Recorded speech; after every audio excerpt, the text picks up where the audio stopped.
রাসূল বলেন আমি আমার চাওয়ার কারণে, আমার সুপারিশের কারণে আল্লাহর দেওয়া ৭০,০০০-এর প্রতি হাজারের সাথে আরো ৭০,০০০, আরো ৭০,০০০, আরো ৭০,০০০ করে আমার উম্মতকে বিনা হিসাবে জান্নাতে দেওয়ার কথা আল্লাহর পক্ষ থেকে দিয়েছিলেন ৭০,০০০। আমাদের নবীর সুপারিশে আল্লাহর দেওয়া ৭০,০০০-এর প্রতি হাজারের সাথে আরো ৭০,০০০, আরো ৭০,০০০। অঙ্কটা কেমন হবে? ৭০,০০০ যোগ ৭০,০০০ না ৭০,০০০ পূরণ ৭০,০০০ সমান ৪৯০ কোটি। মুহাম্মদুর রাসূলুল্লাহর ৪৯০ কোটি উম্মতকে আল্লাহ বিনা হিসাবে জান্নাতে দিবেন। এই সুপারিশ হাসরের মাঠে হবে না, এই সুপারিশ দুনিয়াতে হইয়া কবুল হইয়া গেছে। বলেন ৪৯০ কোটি উম্মতকে বিনা হিসাবে জান্নাতে দেওয়ার সুপারিশ হাসরের মাঠে হবে না দুনিয়াত হইয়া কবুল হইয়া গেছে? এটা আল্লাহর মর্যাদা, এটা অন্য নবীর মর্যাদা না আমাদের নবীর মর্যাদা? জগা কিছুরই বানাও কেন? আমাদের অন্য নবীরে আমাদের নবীর সমান বানাও কেন? আমাদের নবীকে আল্লাহর সমান বানাও কেন?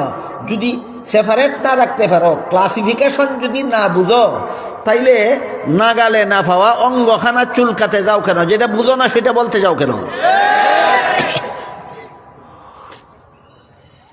আমি কি আপনাদের বুঝাতে পারলাম আল্লাহর মর্যাদা যে আলাদা আর নবীর মর্যাদা যে আলাদা? আল্লাহর আলাদা মর্যাদার উদাহরণ আসমান। আল্লাহ বলেন আসমান জমিনের কোনো বাসিন্দাই গায়েব জানে না একমাত্র আমি আল্লাহ ছাড়া। এটা আল্লাহর আলাদা মর্যাদা। আপনাদের নবীর আলাদা যত মর্যাদা আছে এর মধ্যে একটা আলাদা মর্যাদা হলো দুনিয়ার জীবনেই আপনাদের নবী আল্লাহর কাছে সুপারিশ করেছেন বেশি সংখ্যক মুসলমান উম্মতকে বিনা হিসাবে জান্নাতে দেওয়ার জন্য। আল্লাহ দুনিয়াতে থাকাকালেই সুপারিশ মঞ্জুর করে নিছেন আপনার ৪৯০ কোটি উম্মতকে আমি আল্লাহ বিনা হিসাবে জান্নাতে দেব। ৪৯০ কোটির তালিকার মধ্যে আপনাদের কারো কারো নাম আছে কিনা আপনারা যদি কোন জানতেন আমি একটু বলে দিতে পারি। আপনারা যদি জানতে চান যে আমার নামটা আসেনি ৪৯০ কোটির ভিতরে, কি জানতে মনে চায়? আমি একটু বলি, আপনারা শোনেন, বললেই টের হবে না আপনার নামটা আছে কিনা। হাসরের মাঠে হাসরের বিচারে আল্লাহ পাক রব্বুল আলামিন যাদেরকে বিনা হিসাবে জান্নাতে দিবেন তাদের একটা দল হইল এমন গুনাহগার।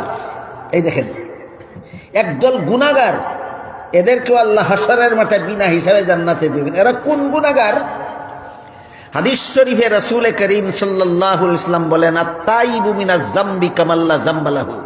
যেই ব্যক্তি অতীত জীবনে গুনাহ করেছিল কিন্তু জাহান্নামের শাস্তির ভয়ে যথারীতি তওবা করে গুনাহ ছেড়ে দিল, আর কোনোদিন গুনার পথে পা বাড়ালো না, আল্লাহর পক্ষ থেকে তার আমল নামার থেকে সবগুলি গুনাহ মুছে ফেলা হবে। হাসরের মাঠে দাঁড়ালে তার আমল নামায় কোনো গুনাহ পাওয়া যাবে না, শুধু নেকিই পাওয়া যাবে। এই সমস্ত গুনাহগারকে আল্লাহ বিনা হিসাবে জান্নাতে দিয়ে দেবে। এখন গিয়ে চিন্তা করে দেখেন আপনি ৪৯০ কোটির তালিকাতে আসেননি না নাই? আসেননি না নাই? যত রকমের গুনার কাজের অভ্যাস অতীত জীবনে ছিল, সুদ খাওয়ার গুনাহ, ঘুষ খাওয়ার গুনাহ, মদ খাওয়ার গুনাহ, গাঞ্জা খাওয়ার গুনাহ, দুর্নীতি করার গুনাহ, জালিয়াতি করার গুনাহ, মিথ্যা কথা বলার গুনাহ, মিথ্যা সাক্ষী দেওয়ার গুনাহ, মিথ্যা মামলা করার গুনাহ, মানুষের সম্পদ অন্যায়ভাবে গ্রহণ করার গুনাহ, মানুষকে অন্যায়ভাবে জ্বালাতন করার গুনাহ, যত রকমের গুনার অভ্যাস অতীতকালে ছিল, যদি তওবা করে ছেড়ে দিয়ে থাকেন, একটা গুনার বদ অভ্যাস যদি আর না থাকে, এই অবস্থায় যদি আপনার মরণ হয়, আপনার নামটাও ৪৯০ কোটির তালিকায় আছে। এবার বলেন তো আপনাদের সমাজের কোনো মুসলমান এই সমস্ত গুনার কোনোটা সবটাই ছেড়ে দিছে? কেউ আর সুদ খায় না, কেউ আর ঘুষ খায় না, কেউ মদ খায় না, কেউ গাঞ্জা খায় না, কেউ মিথ্যা বলে না, কেউ মিথ্যা সাক্ষী দেয় না, কেউ দুর্নীতি করে না, কেউ জালিয়াতি করে না। বর্তমান ডিজিটাল জমানায় ডিজিটাল দুর্নীতি চলে। জমানাটা যেমন ডিজিটাল, দুর্নীতিও ডিজিটাল।